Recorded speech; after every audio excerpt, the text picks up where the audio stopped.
বিসমিল্লাহির রহমানির রহিম।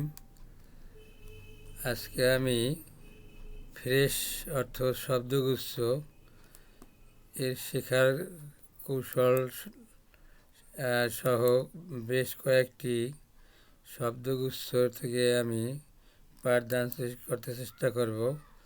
কাট অর্থ কাটা, কাট আউট অর্থ বিচ্ছিন্ন করা, কাট অফ অর্থ বাদ দেওয়া, কাট ডাউন অর্থ হ্রাস করা বা কমিয়ে দেওয়া।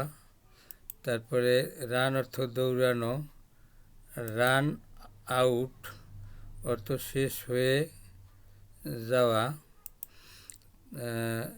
তারপরে রান ইনটু এর অর্থ ধাক্কা দেওয়া, রান ইনটু রান অ্যাওয়ে এর অর্থ পালিয়ে যাওয়া।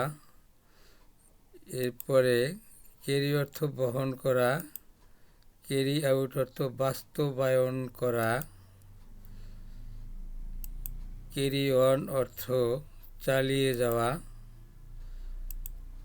ক্যারি ওভার অর্থ স্থানান্তর করা, স্টে অর্থ থাকা, আর স্টে আউট এর অর্থ জেগে থাকা,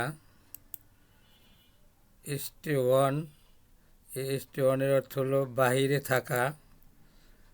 তারপরে এই স্টে ওয়ানই এটার অর্থ একটু ভিন্ন, থেকে যাওয়া। সেট অর্থ স্থাপন করা, সেট আউট অর্থ এটাও স্থাপন করা, সেট অফ এর অর্থ শুরু করা, সেট আপের অর্থ শুরু করা। আর সেট ইন এর অর্থ শুরু করা বা শুরু হওয়া। মেক আপ অর্থ তৈরি করা, আর মেক আউট অর্থ বুঝা, মেক আউট অর্থ বুঝা। মেক আপ এর অর্থ মীমাংসা করা। তারপরে মেক ফর এর অর্থ সুবিধা হওয়া। ডু অর্থ করা, আর ডু ওয়ান অর্থ পরিধান করা। ডু অফ এর অর্থ খুলে ফেলা।